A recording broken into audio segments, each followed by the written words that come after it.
Hello everyone, this is प्रकृति और law prep judiciary के यूट्यूब चैनल पे मैं आप सभी का बहुत बहुत स्वागत करती हूँ। As we all know, justice B R. Gavai ने 14 मई को ओथ ली है as 52nd chief justice of India. तो आज के वीडियो में हम जानेंगे चीफ जस्टिस ऑफ इंडिया की अपॉइंटमेंट कैसे होती है और बाकी सुप्रीम कोर्ट के जजेस जो हैं वो कैसे अपॉइंट होते हैं। ये प्रोसेस बहुत कंट्रोवर्शियल रही है, जो हाई कोर्ट और सुप्रीम कोर्ट के जजेस की अपॉइंटमेंट की प्रोसेस है वो। आइए जानते हैं।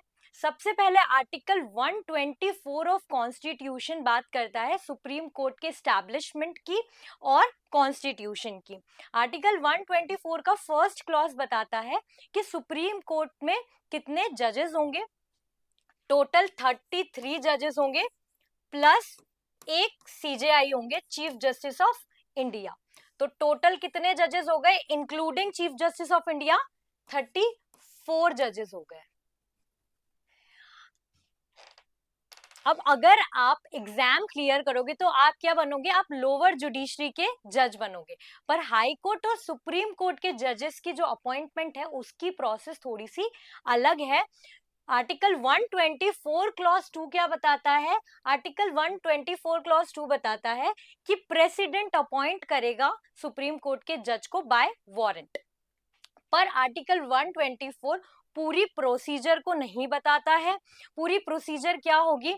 तो जो चीफ जस्टिस ऑफ इंडिया है उनकी प्रोसीजर हम जानते हैं अपॉइंटमेंट की।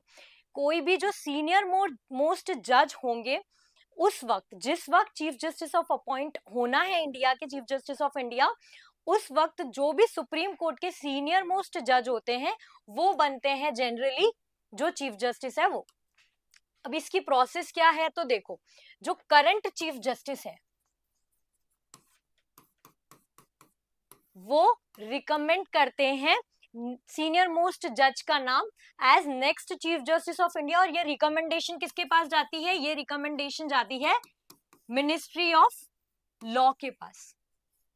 जब ये रिकमेंडेशन रिसीव होती है करंट चीफ जस्टिस से मिनिस्ट्री ऑफ लॉ को, तो वो ये फॉरवर्ड कर देते हैं प्राइम मिनिस्टर को और फर्दर प्राइम मिनिस्टर इसको भेजते हैं प्रेसिडेंट के पास। सो फाइनल अपॉइंटमेंट कौन करेगा? फाइनल अपॉइंटमेंट प्रेसिडेंट करते हैं, पर उसकी प्रोसेस ये होती है, current chief justice of India he recommend करते हैं, देन फर्दर वो प्रोसेस होके प्रेसिडेंट के पास पहुंचती है और प्रेसिडेंट उसमें फाइनल अपॉइंटमेंट जो है वो करते हैं। तो ये तो हो गई चीफ जस्टिस ऑफ इंडिया की बात कि जो सीनियर मोस्ट जज होंगे सुप्रीम कोर्ट के वो बनेंगे चीफ जस्टिस। ये वाला जो रूल है ये स्पेसिफिकली कहीं कॉन्स्टिट्यूशन में दिया नहीं गया है, पर ये जनरल प्रैक्टिस से इवॉल्व हुआ है। 3 बार इंडिया में ऐसा हुआ है कि सीनियर मोस्ट जज को सरपास करके किसी और को भी बनाया है चीफ जस्टिस। नाउ जो दूसरे जजेस होते हैं सुप्रीम कोर्ट के, उनकी अपॉइंटमेंट कैसे होती है?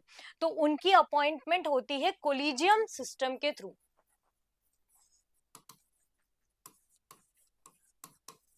कोलिजियम में कौन कौन होगा? तो कोलिजियम का पार्ट होते हैं chief justice of India plus जो 4 सीनियर मोस्ट जज होंगे सुप्रीम कोर्ट के उस वक्त, वो कोलिजियम का पार्ट होंगे। ये जो कोलिजियम है ये क्या करता है?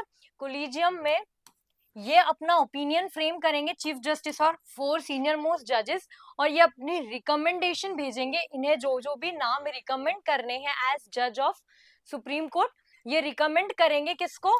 मिनिस्ट्री ऑफ लॉ को। Ministry of law further prime minister को ये भेजते हैं और फाइनली ये नाम जाते हैं प्रेसिडेंट के पास और प्रेसिडेंट अपॉइंट करते हैं जो भी सुप्रीम कोर्ट के जजेस है उनको।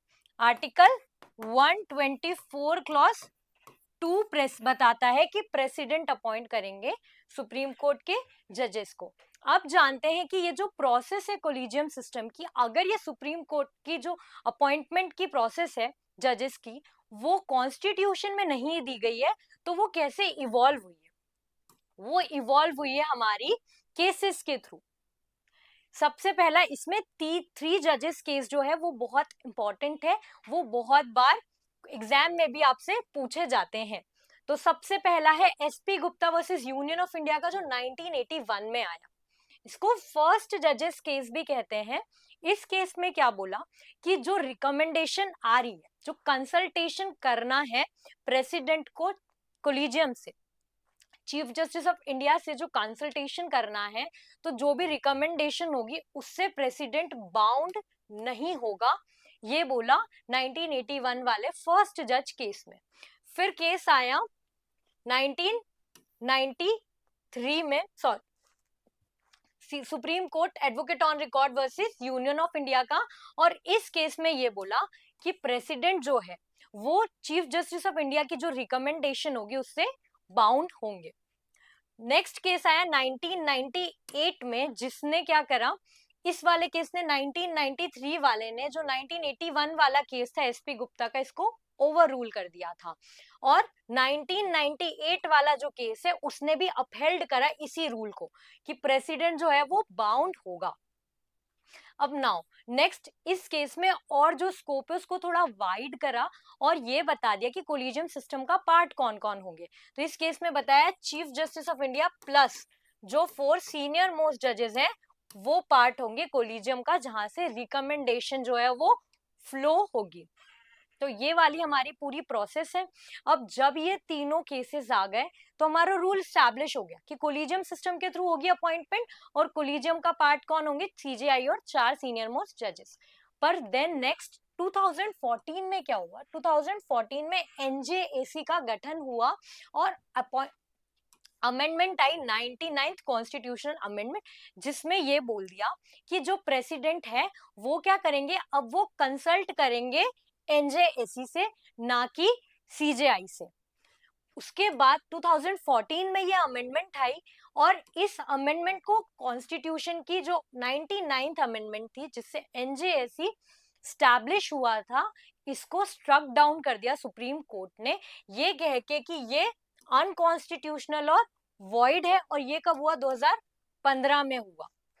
तो अब इंडिया में कौन सा रूल अप्लाई हो रहा है, क्योंकि ये एनजेएससी वाला तो स्टक डाउन हो गया, तो वापस कोलिजियम सिस्टम जो है वो ही इंडिया में अप्लाई होता है।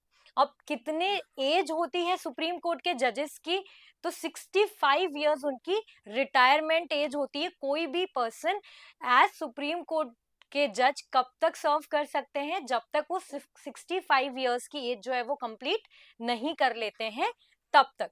सुप्रीम कोर्ट के जजेस को ओथ कौन दिलाता है, तो देखो अभी हम न्यूज़पेपर में ये चीज बहुत बार पढ़ रहे हैं कि जो हमारी प्रेसिडेंट जी हैं, प्रेसिडेंट द्रौपदी मुर्मू जी, उन्होंने ओथ दिलवाई है जस्टिस बीआर गवई को।